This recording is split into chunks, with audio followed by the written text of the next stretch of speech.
الآن نفرض طلاب هنا نفرض إن الجسيمة هي بشكل كرة مثل ما قلنا، فالفوليوم للكرة يساوي لنا أو للبارتيكل راح يساوي لنا باي على أوفر 6 مضروبة في مكعب أو في مكعب قطر البارتيكل.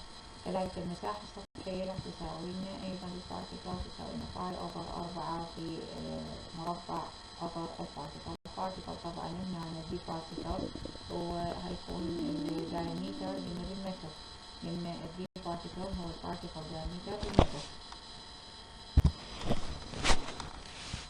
بعدين هنا راح نجي إنه نستخدم قانون السرعة اللي هو قانون نيوتن في حساب السرعة، اللي هو يساوي لنا تحت الجذر 4 في التعجيل الأرضي مضروبة في بين قوسين كثافة البارتيكل منقوصة من كثافة الماء مضروبة كلها في في بارتيكل أوفر 3 سي في اللي هو معامل الجار في كثافة الماء. حتى استخدم هذا القانون انتبه إنه كان بالقانون موجود معامل الجار اللي هو سي دي. سي دي حتى أعرف قيمته يعتمد على رينولد نمبر. فالرينولد نمبر قانون يقول إنه هو عبارة عن كثافة الماء في سرعة الترتيب في الدي بارتيكل أوفر المول.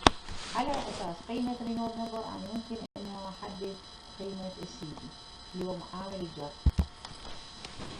فإذا كانت قيمة رينولد نمبر هي 2 في أقل من 2 في 10 أس 5، فبهيجي حالة هستخدم هذا القانون اللي قدامكم للمعامل الجر. وإذا بدأنا إنه نستخدم قيم تقريبية لمعامل الجر اللي هو السي دي على أساس قيم رينولد نمبر، حتكون هذه القيم لما يكون الجريان مثلا لامينار. على سبيل المثال لما يكون عندي جريان لامينار فإن سي دي يساوي لي 24 على رينولد نمبر. لما يكون رينولد نمبر بهيجي حالة يكون أقل من 2 اللي هو جريان لامينار، يكون رينولد نمبر بأقل من 2.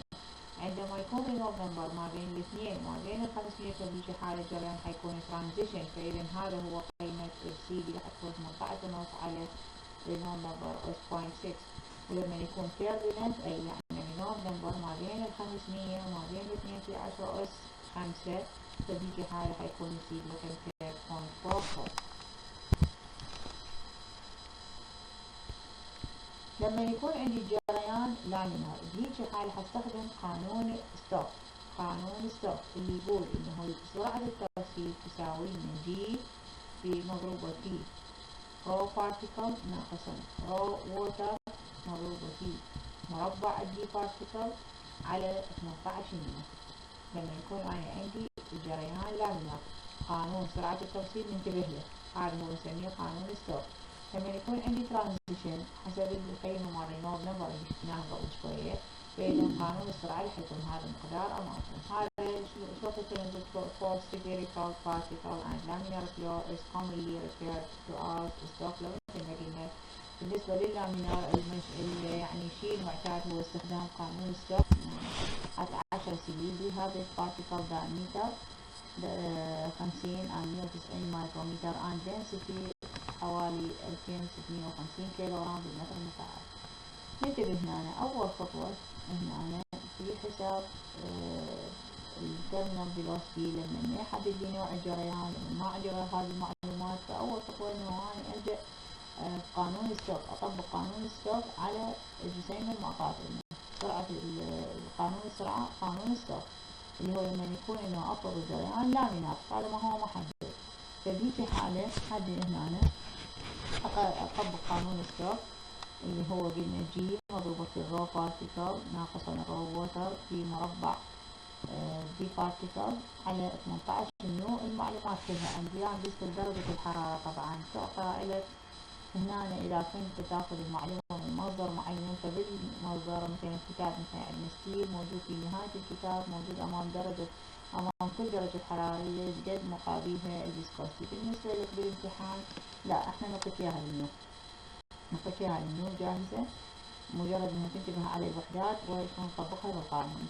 انتبهون على تحويل الأبعاد طلاب لما يكون الجسيم بالمايكرومتر شلون نحولها للمتر، لأن هنا النتيجة عندي حتكون السرعة بالمتر بير سكند. فهاي أكثر أخطاء طلاب يخطئون في الوحدات، وبالتالي تأثر على النتيجة وتجر كل الحال، بالتالي النتائج كلها حتكون خطأ. فننتبه رجاء على الوحدات، تحويل الوحدات انتبهنا من البداية. على كل نرجع قانون السرعة لقانون السوق نطبقه، راح يطلع لي هذه النتيجة. هذه النتيجة استفاد من عندها أطلع من عندها رينولد نمبر، حتى أشيك إنه أنا القانون اللي استخدمته هو ضابط أو ماشي يعني حسب الشروط اللي عندي اللي أخذناها في معاملات الجار، كل وحدة لما يكون جاريان لامينار ولما يكون ترانزيشن وإلى آخره. إلى قانون رينولد نمبر نطبقه، نطلع قيمة رينولد نمبر الرو ووتر في السرعة اللي أنا وجدتها في دي باس تطلع على الميو، طلع لي قانون قال رينولد نمبر قيمته 0.07، إذا هو أقل من 2. إذا أوكي الجريان صحيح لامينار، إذا قانون ستوك منطبق هنا كلش في هذه الحالة. والسكرن فيلوسيتي هي مثل ما حسبناها للجسيمة اللي الدايمتر مالتها 50 مايكرومتر. نيجي هسه نحسب التيرمينال فيلوسيتي للجسيمة اللي 190 مايكرومتر. أيضا نرجع نطبق قانون ستوك مرة أخرى عليها، راح نوجد إنه السرعة تساوي لنا 0.0248 متر بير سكند. أشيك رينولد نمبر، أرجع نفس الخطوات، أشيك رينولد نمبر، راح يطلع لي رينولد نمبر 3.6. طبعا هذا أكثر من 2، بس شنو بنفس الوقت أقل من 500. إذا هو ضمن يا شرط يوقع ضمن تقريبا الترانزيشن. إذا ما يفهم هنا قانون ستوك، فأرجع أحسب هنا قيمة السكرين فيلوسيتي بالقانون الترانزيشن اللي طالنا اياه لما يكون الجريان الرينولد نمبر أكثر من 2.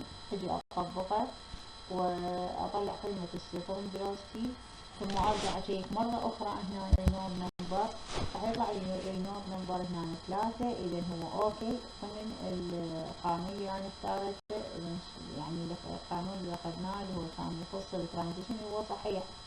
إذا السرعة بهذه الحالة حتكون للجسيمة اللي قياسها 190 مايكرومتر هي حوالي 0.007 متر بير سكند، أي يعني تقريبا 74.5 متر بالساعة.